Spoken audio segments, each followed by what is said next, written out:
Hi friends, വിക്രമിൻ്റെയും വേദയുടെയും നാളത്തെ വിശേഷത്തിലേക്ക് എല്ലാവർക്കും സ്വാഗതം. ഇനി വരാൻ പോകുന്നത് വിക്രമും വേദയുമായിട്ടുള്ള നല്ല നല്ല സീനുകളാണ്. വിക്രം ബൈക്ക് എടുത്ത് പുറത്തേക്ക് പോകാൻ വേണ്ടി നിൽക്കുകയാണ്. ഇത് അങ്ങോട്ട് വരുന്ന വേദ കാണുന്നുണ്ട്. വേദ വേഗം തന്നെ പുറകെ ഓടി വരികയാണ്. എന്നിട്ട് പറയുന്നുണ്ട്, വിക്രം എപ്പോഴാണ് തിരിച്ചു വരിക? ഇത് കേൾക്കുന്ന വിക്രം പറയുന്നുണ്ട്, അത് ചോദിക്കാൻ നീ ആരാ? നീ എൻ്റെ ഭാര്യ ഒന്നുമല്ലല്ലോ. ഇത് കേൾക്കുന്ന വേദ പെട്ടെന്ന് തന്നെ തൻ്റെ കഴുത്തിൽ കിടക്കുന്ന താലിയെടുത്ത് പൊക്കി കാണിക്കാൻ വേണ്ടി നിൽക്കുക കേട്ടോ. ഇത് മനസ്സിലാക്കുന്ന വിക്രം പറയും, മതി മതി, നീ ഞാൻ എന്തെങ്കിലും പറയാൻ വേണ്ടി കാത്തു നിൽക്കുകയല്ലേ, ഇതങ്ങ് പൊക്കി കാണിക്കാൻ വേണ്ട, ഞാൻ അങ്ങ് പോവുകയാണേ പറഞ്ഞ് വേഗം ഹെൽമെറ്റ് തലയിൽ വെച്ചിട്ട് പോവുകയാണ് കേട്ടോ. വേദ വിക്രമിന് ടാറ്റ കൊടുക്കുന്നുണ്ട് പോകുമ്പോൾ, പക്ഷേ അത് വിക്രം ശ്രദ്ധിക്കുന്നില്ല, പെട്ടെന്ന് അങ്ങ് പോവുകയാണ്.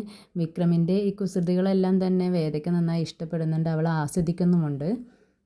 അതുകൊണ്ട് തന്നെ വേദ വിക്രമിനെ ഇഷ്ടപ്പെടുന്നത് കൊണ്ട് തന്നെ വിക്രം വൈകി വന്നാലും വിക്രമിന് ഭക്ഷണം കൊടുക്കുക, അങ്ങനെയുള്ള കാര്യങ്ങളെല്ലാം തന്നെ വേദ ശ്രദ്ധിക്കുന്നുണ്ട്. ഇപ്പോൾ വേദ അമ്മയോട് പറയുന്നുണ്ട്, വിക്രമിൻ്റെ ഇപ്പോഴത്തെ സ്വഭാവം എല്ലാം മാറും അമ്മേ, ഞാൻ മാറ്റിയെടുക്കും.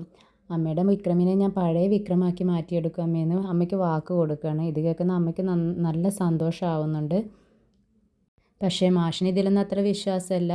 മാഷ് ഇപ്പോഴും ഉറച്ച് വിശ്വസിക്കുന്നത് പഴയ വിക്രമിനെ ഇനി തിരിച്ച് കിട്ടില്ല എന്ന് തന്നെയാണ്. പക്ഷേ വേദ വാക്ക് കൊടുക്കുന്നുണ്ട്, പഴയ വിക്രമിനെ തിരിച്ചു കൊണ്ടുവരുമെന്ന് വാക്ക് കൊടുക്കുകയാണ്.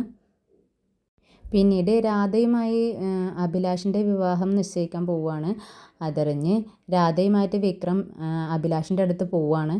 എന്നിട്ട് വിവാഹം കഴിച്ച് തരില്ല എന്ന് പറഞ്ഞ് നല്ലൊരടി ഉണ്ടാവുകയാണ് അവിടെ. വിക്രം അഭിലാഷിനോട് പറയുന്നുണ്ട്, നീ ഒരിക്കലും ഇവളെ വിവാഹം കഴിക്കാമെന്ന് വിചാരിക്കേണ്ട. അങ്ങനെ ഒരു വൃത്തികെട്ടവനും ഒരു തെമ്മാടിക്കും ഇവളെ അങ്ങനെ വിവാഹം കഴിച്ചു കൊടുക്കാൻ ഞാൻ സമ്മതിക്കില്ല. ഒരു കുപ്പി കള്ളിൻ്റെ മുകളിൽ അവളുടെ അച്ഛൻ അതിന് സമ്മതിച്ചു എന്ന് വെച്ചാലും ഞാനതിന് സമ്മതിക്കത്തില്ല എന്ന് പറയുകയാണ് വിക്രം.